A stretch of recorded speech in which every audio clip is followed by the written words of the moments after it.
অসুস্থ মাকে হাসপাতালে রেখে দেরিতে পরীক্ষা কেন্দ্রে আসায় এইচএসসির প্রথম দিনের পরীক্ষায় বসতে দেয়া হয়নি এক শিক্ষার্থীকে।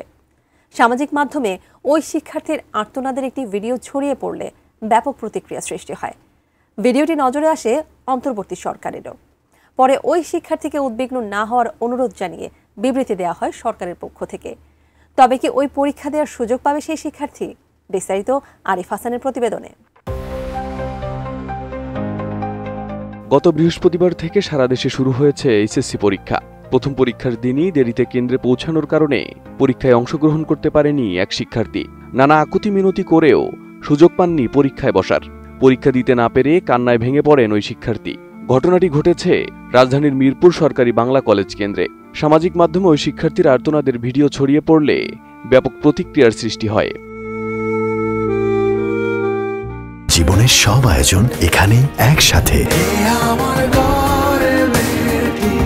জানা যায় ওই শিক্ষার্থীর নাম আনিসা।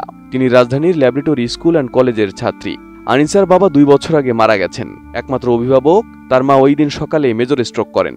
যেহেতু পরিবারে দায়িত্বশীল কেউ নেই, তাই মেয়েটিকেই সব সামলে মাকে হাসপাতালে নিয়ে যেতে হয়। সেখান থেকে ছুটতে হয়েছে পরীক্ষার কেন্দ্র মিরপুর সরকারি বাংলা কলেজে। কিন্তু পরীক্ষা কেন্দ্রে উপস্থিত হতে দেরি হওয়ায় তাকে প্রবেশ করতে দেওয়া হয়নি। ফলে তিনি প্রথম দিনের পরীক্ষায় অংশ নিতে পারেননি।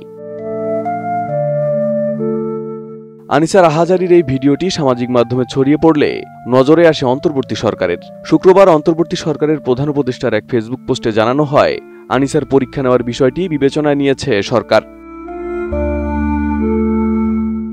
পোস্টে জানানো হয়, এ বিষয়ে শিক্ষা উপদেষ্টা সিআর আবরার বলেছেন, মানবিক বিবেচনায় ওই শিক্ষার্থীর বিষয়টি গুরুত্বের সাথে দেখা হচ্ছে। বাংলা প্রথম পত্রের পরীক্ষা নেওয়ার বিষয়টি পাবলিক পরীক্ষা গ্রহণ সংক্রান্ত আইন ও বিধির আলোকে সমাধানের চেষ্টা করা হচ্ছে।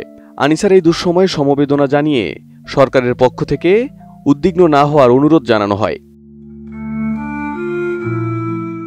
Arif Hasan, ATN news.